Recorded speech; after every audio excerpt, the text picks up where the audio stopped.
Halo teman-teman semua, kembali lagi bersama saya. Di video ketiga ini saya ingin mengisi ISPT PPA Badan Lampiran 1771 Lampiran 1. Oke, kita buka dulu lampiran satunya. Nah, di lampiran 1 ini penghitungan penghasilan itu fiskal. Nah, maka muncul seperti ini. Yang 1771 halaman 1 itu penghasilan neto komersial dalam negeri, dan di sini ada penghasilan neto komersial luar negeri, jumlah penghasilan neto komersial, penghasilan yang dikenakan PPh final dan tidak termasuk objek pajak.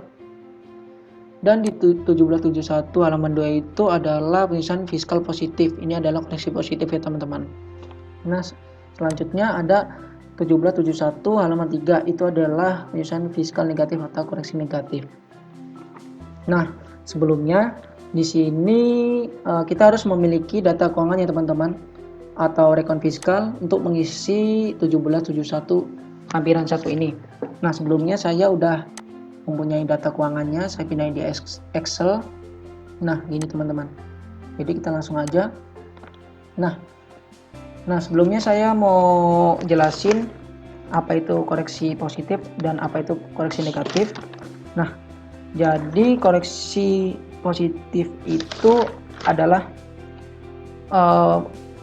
koreksi di mana menambah penghasilan dan mengurangi biaya.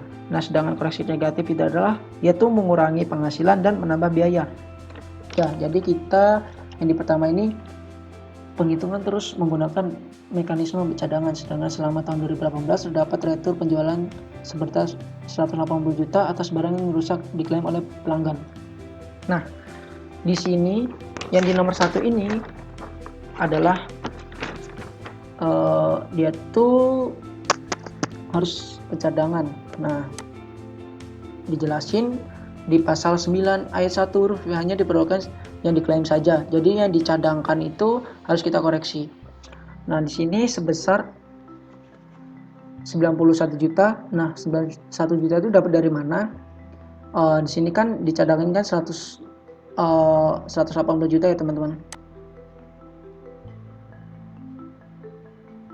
Nah, 180 juta teman-teman. Nah, hasil dari 91 juta ini dapat 271 juta ini dikurangin sama 180 juta, maka ketemunya 91 juta. Ini maksudnya ke koreksi positif. Oke, nomor 2.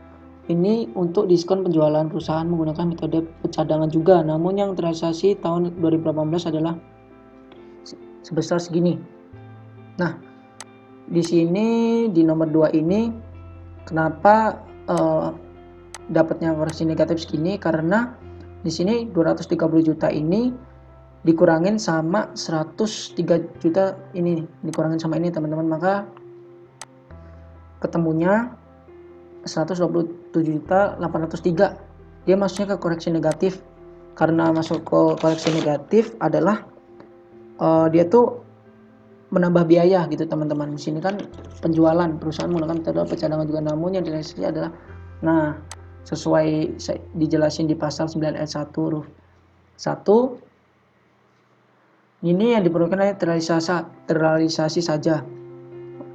Oke, selanjutnya kita ke nomor 3. Nah, di nomor 3 ini adalah untuk persediaan perusahaan menggunakan metode Conwill dengan tabel perbandingan antara pasar sebagai berikut.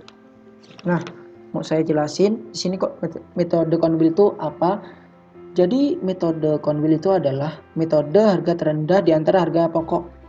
Nah, ntar dia muncul seperti ini, data-datanya kayak ada persediaan awal dan persediaan akhir.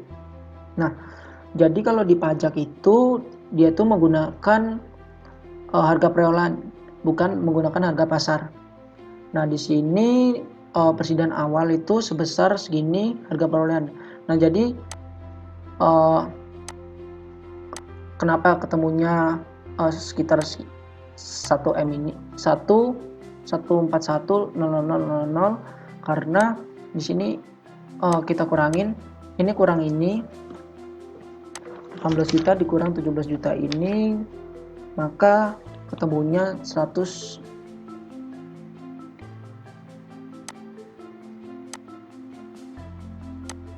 Ini ya teman-teman. Nah, ini ya teman-teman, 181 juta dikurangin sama ini ya teman-teman.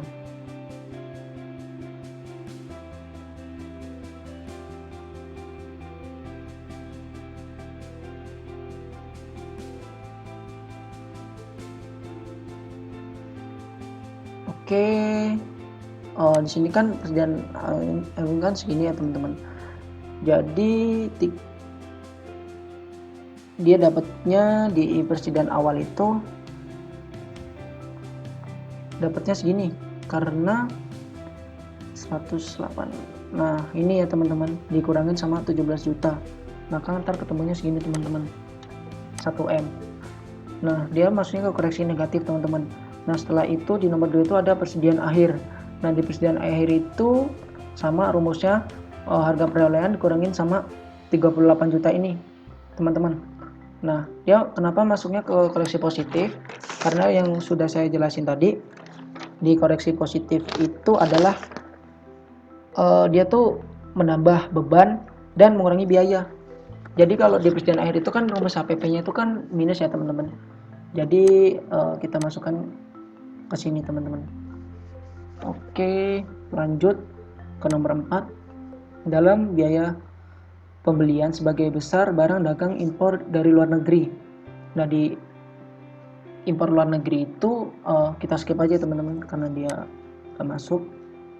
Nah selanjutnya itu dalam biaya gaji, tunjangan terdapat pengeluaran PPh pasal 21 ditanggung oleh perusahaan sebesar segini, lembur segini, tunjangan makanan siang sebesar segini, bonus yang cadangan segini. Nah di nomor 5 ini adalah yang kita koreksi adalah yang PPh pasal 21. Nah ini ya teman-teman, sama bonus dicadangkan ini teman-teman. Nah jadi kita ngisi di sini sesuai dijelasin di pasal 21, yang ditangguh perusahaan tidak dapat dibebankan sebagai biaya dan bonus dicadangkan termasuk pencadangan sehingga tidak dapat dibiayakan.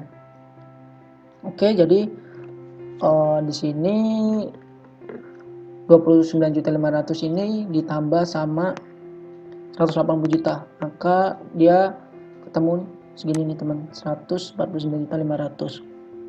Oke, kita lanjut. Di sini kan dalam biaya transport perjalanan dinas terdapat pembelian tiket uang saku sebesar segini ya teman-teman. Nah, karena di sini dikoreksi, dia masuknya koreksi positif. Di sini kan dia kan pembelian tiket uang saku untuk perjalanan keluarga.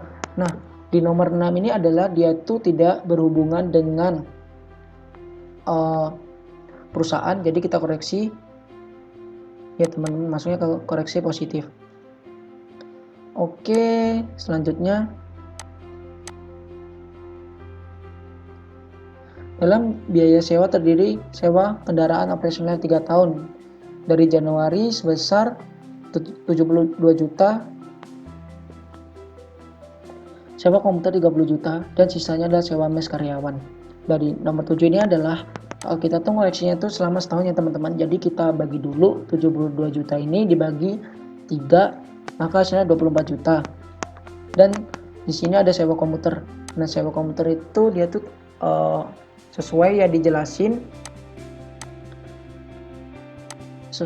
dijelasin di pasal penyusunan mutasi. Oke, di sini adalah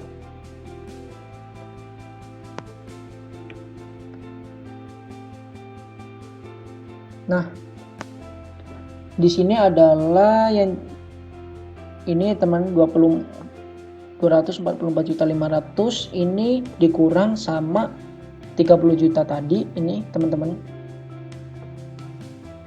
Habis itu dikurang sama 24 juta tadi ya teman-teman, yang biaya sewa kendaraan selama 3 tahun itu. Nah, maka di sini kita hasilnya ini teman-teman. Hasilnya 190.500. Oke, kita lanjut di nomor 8.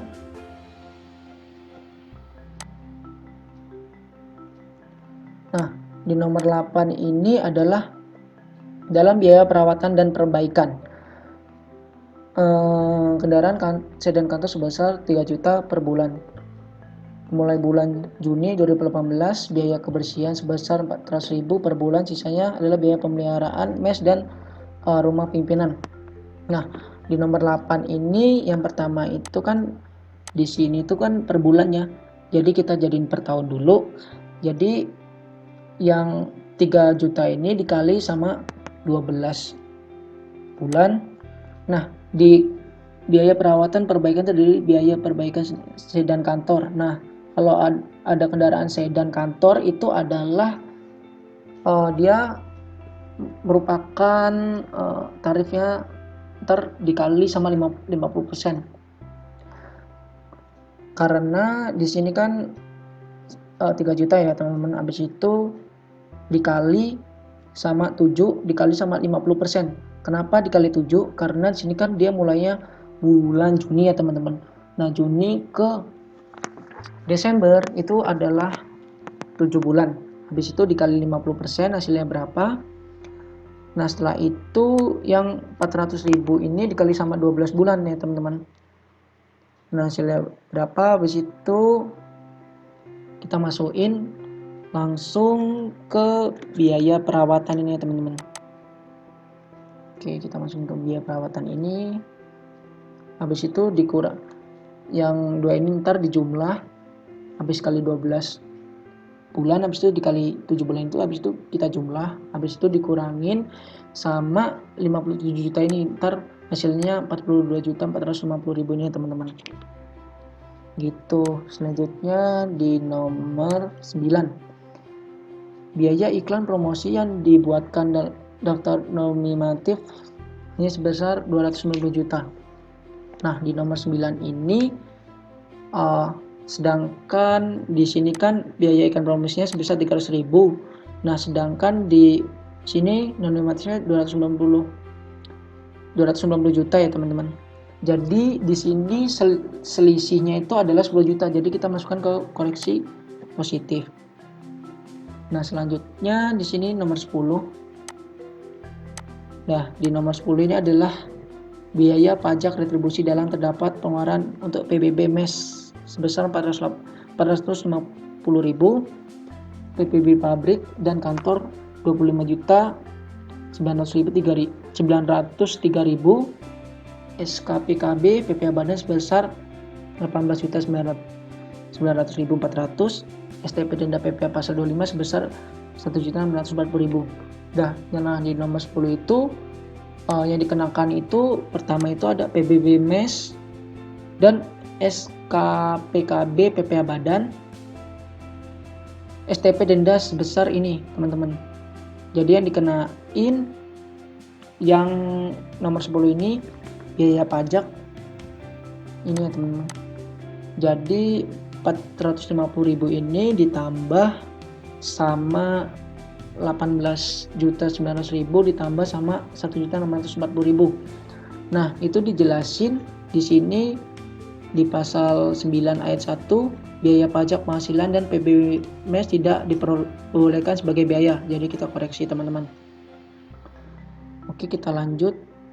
Di sini nomor 11, dalam biaya listrik dan telepon terdapat biaya telekomunikasi pasca bayar direksi sebesar 18 juta untuk direksi telepon kantornya 25.980.000 dan sisanya terdapat bukti pembayaran. Nah, di sini adalah dia masuknya ke biaya listrik ya teman-teman. Nah, biaya listrik itu udah saya bilang tadi dikasih sebesar 18 juta. Nah, 18 juta ini dia tuh dikali 50%, habis itu dikurangin sama ini ya teman-teman, 25.980.000. Nah, maka itu hasilnya itu 22.644.000 gitu teman-teman. Nah, setelah itu kita lanjut ke nomor 12. Dalam biaya lainnya terdapat pengeluaran untuk sumbangan untuk kebakaran Tamora 25 juta. Biaya penelitian pengembangan riset Aceh 45 juta. Pengeluaran lainnya tidak terdapat bukti pendukung sebesar 22 juta. Nah, di nomor 12 ini adalah dia masuknya ke biaya lainnya ya teman-teman. Kita lihat pasalnya dulu. Nah, di sini dijelasin di PP 93 tahun 2010 itu biaya sumbangan yang diperolehkan adalah sumbangan dalam rangka pengunggulan bencana nasional. Nah, di sini yang digunakan itu adalah yang 25 juta ini dan yang 22 juta ini. Nah, kita jumlah ya teman-teman, 25 juta ditambah 22 juta maka hasilnya 47 juta. Gitu. Nah, selanjutnya perusahaan juga memperoleh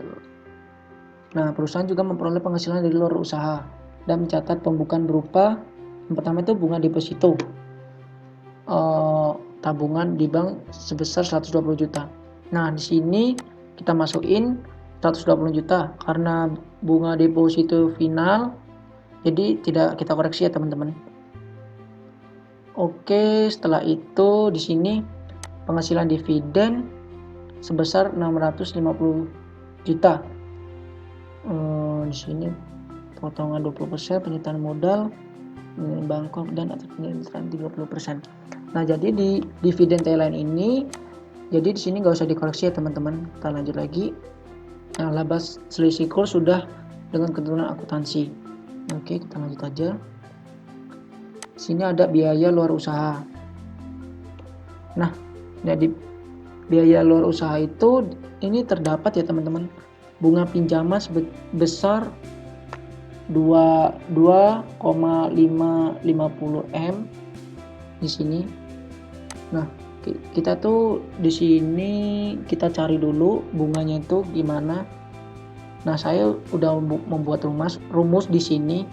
Nah, yang pertama itu bunga pinjaman itu 28 juta di sini ya teman-teman. Nah, di sini rata-ratanya itu 28 juta. Nah, setelah itu rata-rata depositonya itu sebesar 3 juta. Nah, habis itu kita kurangin, ini dikurang ini, maka hasilnya ini yang dikoreksi itu ini, habis itu dibagi sama ini ya teman-teman. Ini dibagi ini, habis itu dikali sama ini ya teman-teman, dikali sama bunga pinjaman ini teman-teman, maka hasilnya 280 juta ini teman-teman. Dia masuknya ke koreksi positif. Oke, setelah itu di sini saya udah memindahin ya teman-teman kode koreksinya. Jika 5E itu dia tuh masuknya ke koreksi positif, 6D itu masuknya ke koreksi negatif. Jadi di sini saya udah memindahin nih teman-teman. Nah, jadi di sini saya udah memindahin kode koreksinya, jadi kita tinggal memasukkan saja teman-teman. Oke, kita masukin ke SPT-nya, kita minimize saja.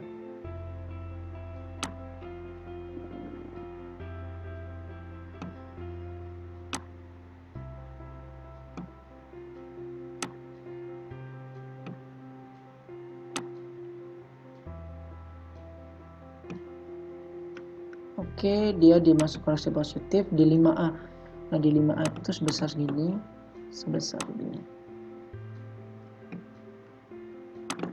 Kita copy aja teman-teman. Nah, jadi di ISPT ini kita tidak bisa menggunakan Ctrl V. Jadi kalau kita mengcopy harus menggunakan copy paste, klik kanan dan copy paste. Oke. Itu 5B kita masukkan sini.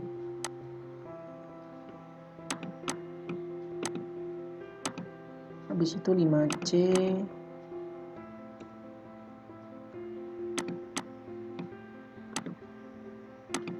Masukin. 5D nggak ada, 5E nggak ada, dan 5F ini kita masukin.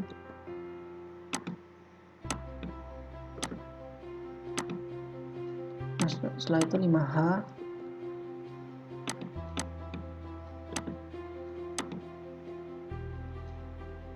5J bisa, habis itu 5L.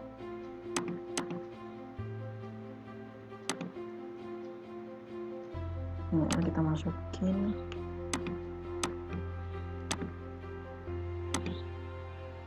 Nah setelah itu kita masuk ke koreksi negatifnya teman-teman. Nah di koreksi negatif itu cuma satu, yaitu 5D. Masukin. Nah habis itu kita mengisi yang ini ya teman-teman, peredaran usaha. Nah kita lihat dari datanya di sini.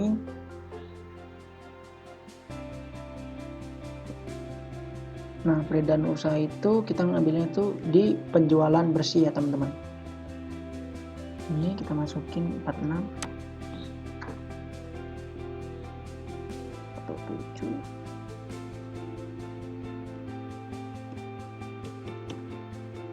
Oke, setelah itu kita masukin biaya dari luar usaha.